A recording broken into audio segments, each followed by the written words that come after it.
तो hi hello class 10th वालों।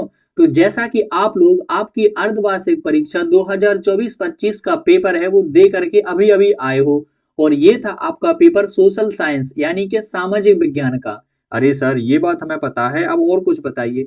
अरे हाँ बताता हूँ, मैं यहाँ पर क्यों आया हूँ। अरे मैं आया हूँ आप लोगों को यहाँ पर सोशल साइंस के पेपर का सलूशन लेके, और इस सॉल्यूशन में मैं सबसे पहले आप लोगों को बताऊंगा आपके वस्तुनिष्ठ प्रश्नों के आंसर। जैसा कि आपको पता है कि 5 प्रश्न होते हैं और हर एक प्रश्न में 6 ऑब्जेक्ट हमसे पूछे जाते हैं, यानी कि एक प्रश्न 6 नंबर का होता है। तो टोटल 5 गुणे 6 होते हैं 30 नंबर के। तो आइए देख लेते हैं कि आप लोगों ने इन 30 में से कितने नंबर का सही किया है। तो आइए देखते हैं, मैं बताता हूं। सबसे पहले सही विकल्प चुनकर लिखिए के आंसर। तो पहला वाला प्रश्न है, मृदा निर्माण में सबसे अधिक योगदान होता है, किसका होता है ये आपको पता ही है कि ऑप्शन आपने पढ़ रही रखे होंगे, तो मैं यहाँ पर स्पीड में जल्दी से आपको आंसर बता देता हूँ। तो मृदा निर्माण में सबसे ज्यादा योगदान होता है वो होता है सेल यानी चट्टान का। सबसे ज्यादा जो मृदा यानी मिट्टी है वो चट्टानों से ही मिलकर बनी होती है। ठीक है। दूसरा क्वेश्चन है, सरदार सरोवर बांध बना है किस नदी पर बना है। ये बना है भैया जी हमारी नर्मदा नदी पर, जो कि हमारी मध्य प्रदेश में है, और नर्मदा नदी को ही मध्य प्रदेश की जीवन रेखा कहते हैं। ठीक है। और ये वाला जो क्वेश्चन है, ये वाला ये तो मैंने कम्युनिटी पोस्ट में भी डाला था, यदि आप लोगों ने देखा होगा तो वहां से ये तो आपका बिल्कुल गया ही गया होगा, और वैसे भी आप लोगों ने पढ़ लिया होगा, आप तो बहुत ही पढ़ाकू बच्चे हो, है ना। चलिए देखते हैं नेक्स्ट। मुंबई में पहली कपड़ा मिल कहाँ स्थापित हुई थी, मतलब कब स्थापित हुई थी, ये डेट बतानी है। तो मुंबई में भैया ये मिल हुई थी हमारी 1854 में। कब हुई थी बच्चों, 1854 में। और वो दिन था कौन सा, 7 जुलाई का। ठीक है, 7 जुलाई 1854 में हुई थी। अगला है, सिंहली को श्रीलंका में कब राजभाषा घोषित किया गया है। तो ये इसमें भी हमें डेट बतानी है कब। तो इसका आंसर है 1956। ठीक है, 1956 में श्रीलंका में सिंहली को राजभाषा घोषित किया गया था। राष्ट्रीय विकास का अर्थ क्या है, चहुमुखी विकास, आर्थिक विकास, सामाजिक विकास, उपयुक्त सभी सभी प्रकार से विकास होना चाहिए तभी राष्ट्र का विकास होता है। अगला है, कपास किस प्रकार का उत्पाद है। तो ये तो भैया आपको पता है, ये प्राकृतिक है। ठीक है, मतलब नेचुरल है। तो ये थे हमारे 6 के 6 विकल्प। अब देखते हैं आगे वाले। तो आगे वाले ये अच्छा इंग्लिश में दिए गए हैं, यदि आप लोगों ने इंग्लिश में पेपर किया है तो आप लोग इंग्लिश वाले भी देख सकते हैं। ठीक है, मैं तो यहाँ पर आपको बताऊंगा सेकंड क्वेश्चन का आंसर। तो ये रहा भैया सेकंड क्वेश्चन, खाली स्थान भरने थे। तो ये पहला वाला था, संपूर्ण उत्तरी मैदान खालिस्तान मृदा से बना है, मतलब किस मृदा से बना है। तो भैया ये बना है हमारी जलोढ़ मृदा से। ठीक है, किस मृदा से बना है, जलोढ़ मृदा से। अगला क्वेश्चन है, देश में आधे से अधिक वन क्षेत्र खालिस्तान घोषित किए गए हैं। तो ये घोषित किए हैं संरक्षित। कैसे हैं, संरक्षित यानी कि रिजर्व हैं, संरक्षित घोषित किए गए हैं। ठीक है, संरक्षित घोषित किए गए हैं। अगला है, महानदी बेसिन में खालिस्तान परियोजना जल संरक्षण और बाढ़ नियंत्रण का समन्वय। तो महानदी में कौन सी परियोजना है। तो भैया ये है हीराकुंड परियोजना। कौन सी परियोजना, हीराकुंड बांध परियोजना। ठीक है। अगला है, बेल्जियम की कुल आबादी का 59% हिस्सा खालिस्तान इलाके में रहता है। किस इलाके में रहता है, तो ये रहता है भाई साहब फ्लेमिश इलाके में। किस इलाके में रहता है, फ्लेमिश इलाके में। फ्लेमिश इलाके में, किस इलाके में रहता है, फ्लेमिश इलाके। और ये जो, अच्छा मैं थोड़ा इस पेन को पतला कर लेता हूँ, ये ज्यादा ही मोटी हो रही है। किस इलाके में रहता है, फ्लेमिश इलाके में। ठीक है, और फ्लेमिश इलाका कहाँ है, तो ये है हमारा उत्तरी भाग में। कहाँ पर है, उत्तरी भाग में। कहाँ के, बेल्जियम का। ठीक है, फ्लेमिश में रहता है, उत्तरी भाग है ये। अगला 5वां है, खालिस्तान पर आधारित सामाजिक विभाजन सिर्फ भारत में ही है।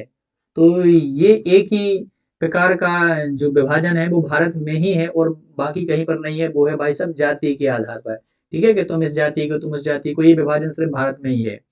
अगला है, भूमिगत जल खालिस्तान साधन का उदाहरण है। तो ये है भैया अक्षय। क्या है, अक्षय। अक्षय का मतलब होता है पुनः प्राप्त होने वाला। अच्छा, जिसका क्षय ना हो, पुनः प्राप्त होने वाला। ठीक है, तो आप लोग या अक्षय लिख दो या पुनः प्राप्त होने वाला, दोनों का मतलब एक ही है। तो ये थे 6 के 6 आंसर। अब देखते हैं नेक्स्ट। तो ये इंग्लिश में दिए गए हैं, इनको कर लेना आप लोग। ठीक, अरे इंग्लिश वाले तो ठीक है आ जाएंगे तो देख लेना, कोई दिक्कत वाली बात नहीं है। फिर तीसरा था, इसमें सही जोड़ी बनाकर लिखनी थी। तो भैया ये जोड़ी मैं यहाँ पर ऐसे ही इनके सामने लिख देता हूँ कि पहले वाला का ये है, दूसरे वाला का ये। तो बांधवगढ़ राष्ट्रीय उद्यान, ये बांधवगढ़ राष्ट्रीय उद्यान भैया कहाँ है, तो ये हमारे मध्य प्रदेश में। तो ये हो जाएगा पहले का आंसर। ठीक है, चाय, अब ये चाय वाला तो आपको पता ही है कि ये हमारे भैया असम में, ठीक है। अगला क्वेश्चन है फ्रांसीसी क्रांति कब हुई थी? तो फ्रांसीसी क्रांति हुई थी भाई साहब अपने 1789 में, कब हुई? 1789 में, यानी कि ये हो जाएगा हमारा तीसरे का आंसर। अगला क्वेश्चन है हमारे रोलेट एक्ट, तो भैया ये तो पता ही आप लोगों को, रोलेट एक्ट 1919 में लाया गया था, तो ये चौथे का आंसर हो जाए। बेल्जियम की भाषा, दो भाषाएं हैं, कौन सी हो जाएगी? ये हमारी डच एवं फ्रांसीसी। अब करेंसी जो क्या है, करेंसी है भैया ये खाखरा वाला, देश की सरकार उसे प्राधिकृत करती है, देश की सरकार करेंसी को बताती है कि कौन सी करेंसी होना चाहिए। तो ये थे हमारे जोड़ियां। अब देख लेते हैं नेक्स्ट, तो ये इंग्लिश में दी गई है, कोई दिक्कत नहीं। हम देख लेते हैं नेक्स्ट क्वेश्चन नंबर 5। यहाँ पर भैया हमें 4 यहाँ पर हमें सत्य सत्य बताने थे, ठीक है। अरे किधर जा रहा? मध्य प्रदेश में स्थायी वनों के अंतर्गत सर्वाधिक वन क्षेत्र हैं, तो भैया ये कैसा है? तो ये भैया हमारा बिल्कुल सत्य है, कोई दिक्कत वाली बात नहीं है। अगला है बहुउद्देशीय परियोजनाओं के कारण भूकंप आने की संभावना बढ़ जाती है। बिल्कुल भाई साहब, बड़े बड़े बांध बनाए जाते हैं जिनसे भूमि पर दबाव बढ़ता है, तो ये भूकंप की संभावना बढ़ जाती है, ठीक है।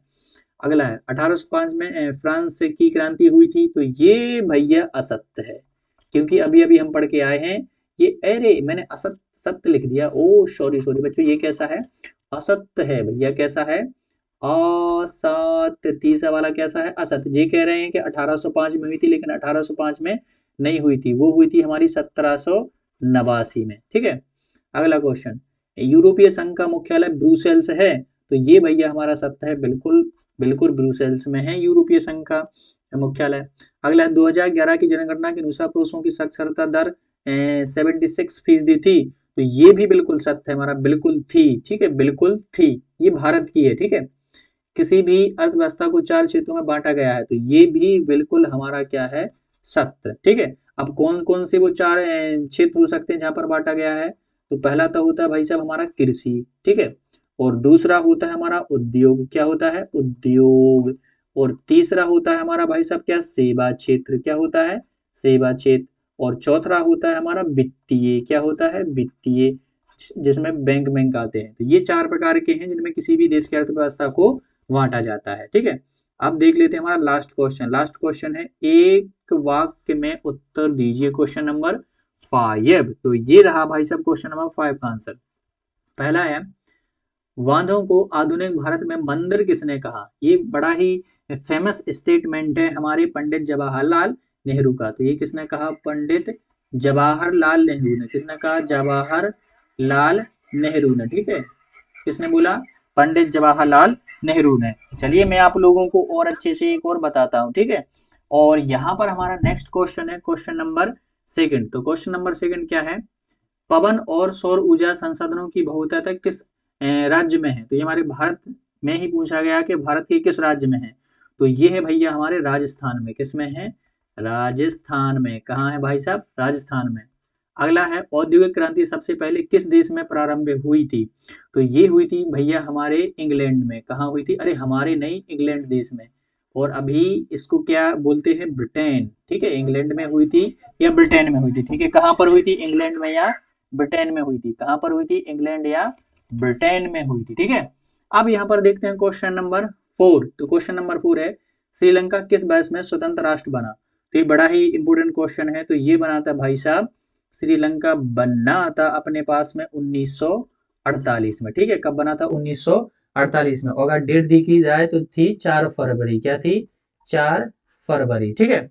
अगला क्वेश्चन है 5वां, 2011 की जनगणना के अनुसार भारत में साक्षरता दर क्या थी? तो ये बड़ा ही अच्छा प्रश्न है। 2011 की जनगणना के अनुसार भारत में जो साक्षरता दर थी वो थी 74.04%। क्या थी? 74.04%, ठीक है। सूचना एवं प्रौद्योगिकी संचार को संक्षेप में क्या बोलते हैं? तो इसको बोलते हैं भाई साहब, थोड़ा मैं इधर पे उठ जाऊं, इसको बोलते हैं हम लोग, क्या बोलते हैं? आईसीटी।